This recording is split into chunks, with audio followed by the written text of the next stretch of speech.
Welcome to Salsidoparanormal. I'm your host, James Salcido, and tonight I'm sharing experiences, true paranormal stories on the web. As always, you can find all episodes of the show along with links to social media, ways to listen, and ways to support the show at the website, and that is salsidoparanormal.com. That's SALSIDO paranormal.com. There are many ways to support the show. You can always share the show with others and rate and review it on your favorite podcast platform. You can sign up for the Patreon feed and get all the extra content there for as little as $1 a month. You can also check out the merchandise store and get all kinds of shirts and other items with designs made by friends of the show. And support is never expected but always appreciated, as there are always expenses in making these shows. Also, speaking of friends of the show, please check out the links in every episode description uh, that for friends of the show that help out. That would be Jen, the Arcane Observer, who is the co-host of the show on Saturdays whenever possible, and has her own channel. And then Michael Strange of Trouble Minds Radio and the Trouble Minds Radio Network, KUAP Digital Broadcasting, where you can hear all kinds of amazing shows as well as my own online for free 24/7.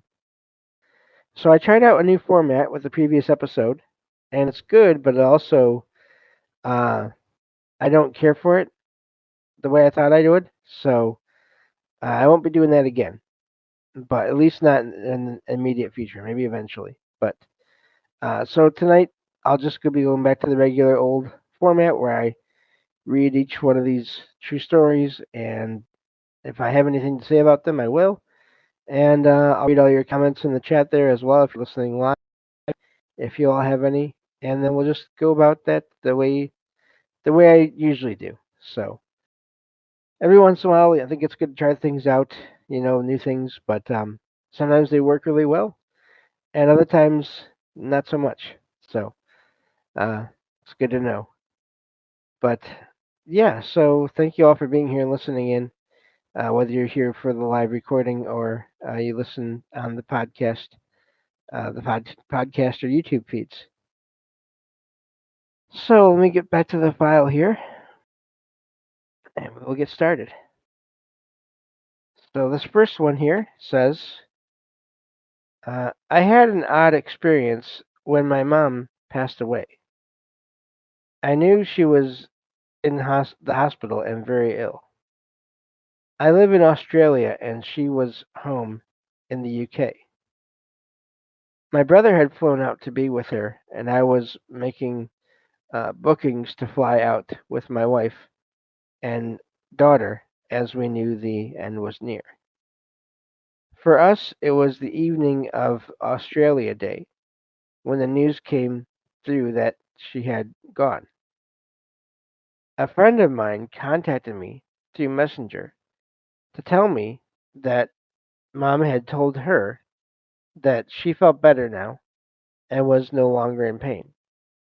She had also said that I wasn't to be too upset.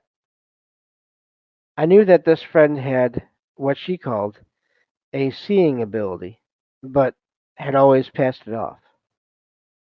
I told her that Mom had passed away. She said that's why I shouldn't be too upset, as she was much better off now.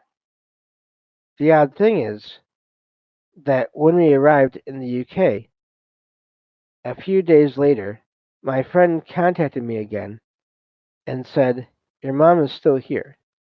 She hasn't passed over yet. She's waiting for her sister."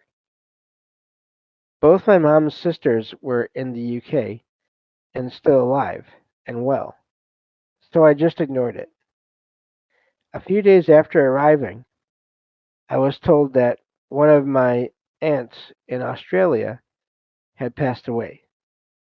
She was my mom's sister-in-law. After that, my friend sent me another message saying that she couldn't find my mom and she must have gone on. I'm not a believer in God or religion, but I do believe that we don't end with death. I believe in reincarnation, as I have flashbacks to times before I was born. That's where that one ends. That is fascinating, and I think it's amazing in a way that it's not like this. The writer of this post was sort of looking for any signs or actively sort of thinking about that that side of things, the other side or anything like that. And but they have this friend who was seems to have some kind of abilities who had messages that they just needed to get across to the writer of this post here. And so they did that anytime they had something to say. And it seems like the messages were somewhat accurate in a way, or at least could have been. And I like sort of how the writer, um, I like their post in that they don't seem to be too into all the paranormal things, but they do feel like they've they've had some previous lives, and they may have some sort of ability or extra memory. I'm not sure what you'd call it themselves, and just not be thinking of it in that way. But as far as I know, not everyone has those flashbacks all the time. So so yeah, I thought that was a a neat post there in a way, and so that's why I wanted to share that one. Looking at the chat here, uh, yeah. So Chef Pete in the chat says they may not know, excuse me, uh, what they are what they are capable of. Yeah, definitely. And I do think, it's. I think that everyone's sort of has their own maybe initial or natural or their own abilities, capabilities that they are maybe they're born with, but then there's also some they develop, even maybe even not intentionally, but just through having experience in life as well. But then there's also people that do try to enhance or gain those abilities through different practices and things and manage to do that. So I don't think there's really one one way or one um, sort of one group of people that is and obviously I know no one is saying this, but I don't think there's one group of people that are better or more special than others. It's just that we all have different things we're doing any given time, or we're able to do any given time. And so yeah, I thought that was a neat post there. This next one here says, I personally never saw this, but this is a true experience my father and his group of friends had. Neither me nor my father believe in paranormal stuff or spirits, but this one teenage experience he had is something which baffles us. Again, I'm just going to pause there for a second to say I always love when you find these posts like that. I don't believe in any of this stuff, but and it's just so common, and it always kind of cracks me up. Not that I mean that in a negative or mean way. Just it just cracks me up. 'Cause it's like, oh, well, I don't think this stuff cares if we believe in it or not. It happens sometimes. Anyway, this says about 20 years ago, when my dad and all of the kids in the neighborhood were playing in an under construction house, they suddenly heard some noises. They thought the owner of the house had arrived, so they hid behind a large window. Now, this is when the whole group claims to have seen a floating head passing by. according to him, the writer's dad, even though it appeared human, it still possessed animal-like skin and features, kind of lion-like. It was shabby, but not grotesque, and appeared kind of angry. It had large eyes and no facial hair. All of them were obviously scared out of their mind, so they went dead silent uh, to not attract attention. Many fainted and had to be rescued. Some were unable to walk out of the building and literally tried to crawl out of it. After the day, the whole neighborhood avoided the house, although it was still constructed. The family which lives inside often behaves weirdly, and some members had to be sent to the asylum. I know it sounds like something I made up, but whenever my dad claims that there are no paranormal entities, he always pauses and ponders about a plausible explanation to the event. I also cross checked with my aunt, who didn't see the entity but did see the state of the boys, who were panicking. Does anyone know some folklore or religious tales about some creature like this? And that's where that one ends. Yeah, don't believe in this stuff, but so yeah, it cracks me up. Um, that is a wild one. I don't know what that would have been. Uh, it's not the first time I've heard of people seeing just a disembodied head floating around. Uh, that was actually the first thing that my cousin and I saw in what used to be his house back when we were kids. But yeah, I don't know. It's some kind of, I'm not sure if it was humanoid or human spirit or not. I feel like maybe not. Um, and it doesn't mean necessarily it had to be evil, but obviously when you're seeing, for one thing, a floating head, for another thing, something that resembles in some way, anyway, a lion, that's going to be frightening no matter what its intentions may be.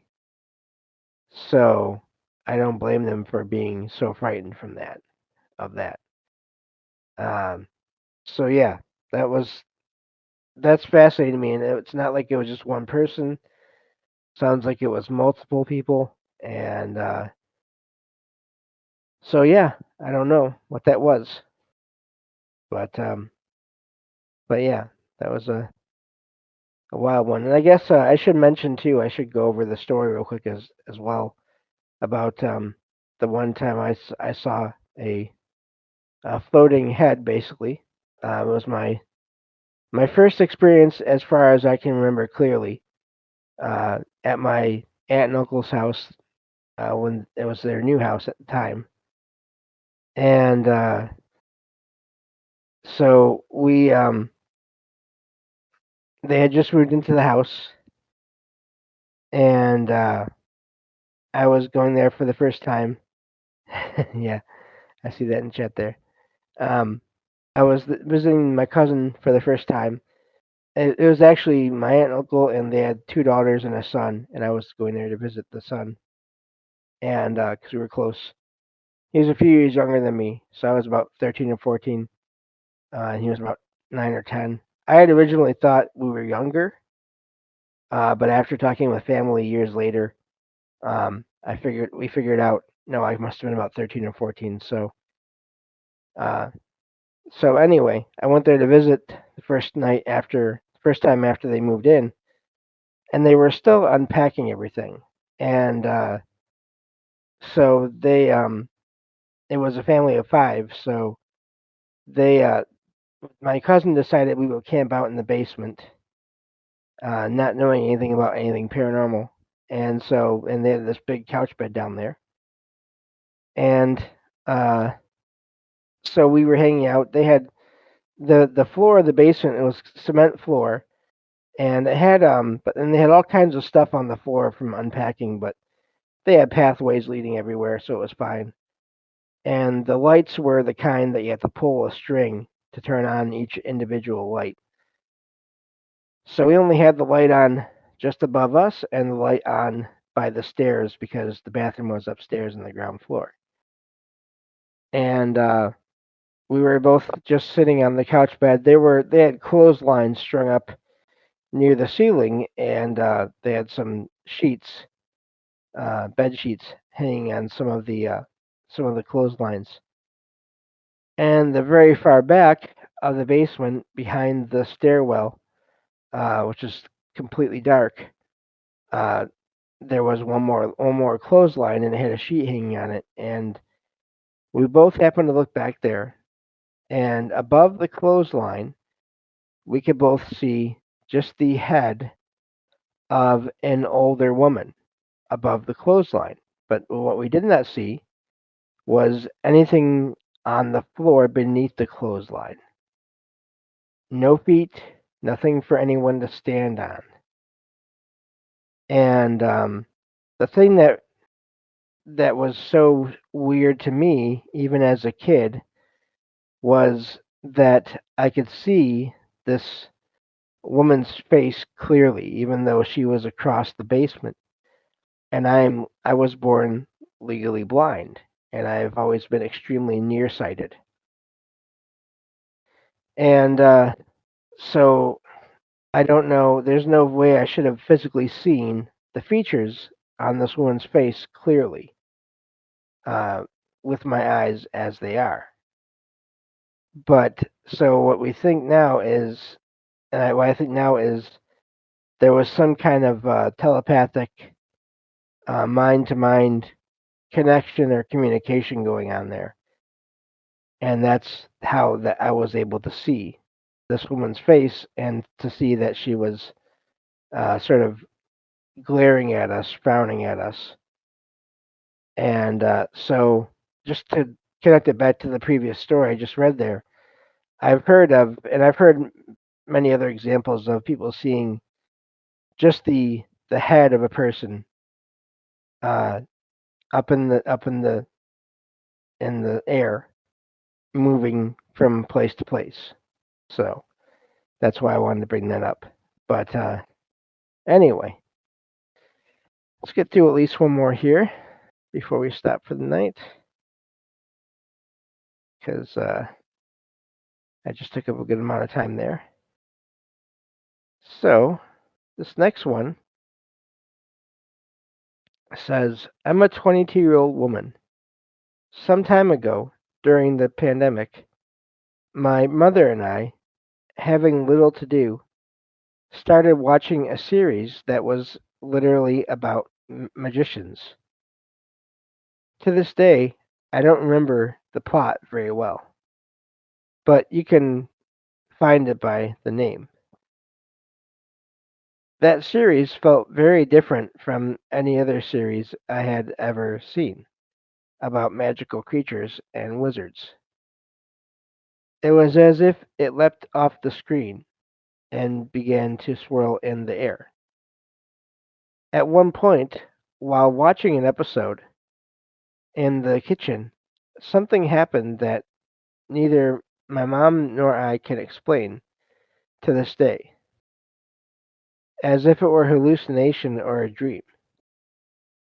We clearly saw a flash of light shine from the ceiling and a piece of paper, like a mint green post it note, fall to the floor. We both clearly heard it fall, but in less than a second, the paper had disappeared, as if it had never happened. I had never seen anything like it, and I don't think I ever will again. We moved everything, the table, we looked everywhere, but it was simply like magic.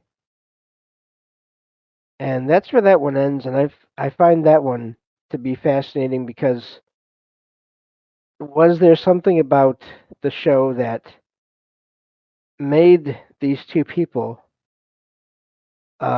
consider the possibility of the idea of magic. Uh, that maybe open them up to having an experience with something other than themselves. Um, or, I don't know, did they somehow create the event themselves unintentionally with their own energy, thinking about what it would be like to do magic, what it would be like to actually perform sort of magic on their own. I wonder about that. Did they do it without even realizing they were doing that?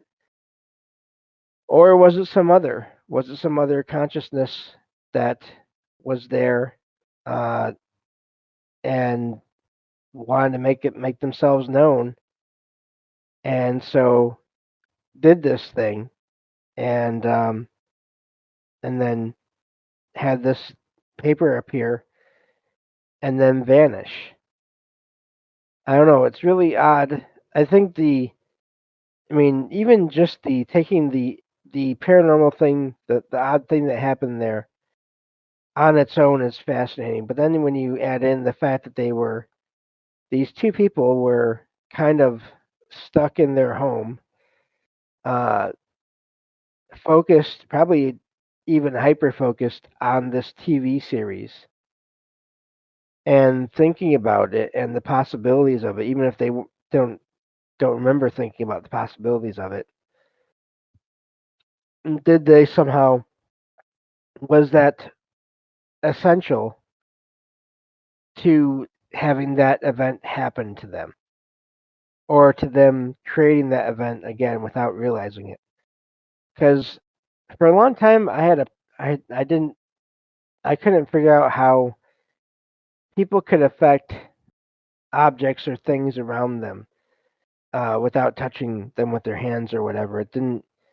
I just it didn't make sense to me. I couldn't figure out how that could work. But through all the shows and that I've listened to, research I've done, I've heard about people who have their own natural energy has effects on electronics, on other objects around them to make them not work right or to turn them on or off. Um, even in some cases, to have objects move around them, and sometimes, in rare cases, they feel like they may have caused it somehow. So all these things I've heard and read about have since opened me up more to that possibility of, if this is happening with people and they're able to do these things, uh, and there's just so many reports of it in general, then there must be, to me anyway, there must be something to it. What it is, I don't know how it works, but that just seems like there's just there's a lot going on there, and I don't know. So fascinating idea to me about that. Just people being able to alter reality on their own. But that is all the time we have for this episode. Thank you all for listening, and I will talk to you all next time on Salsido Paranormal. Take care.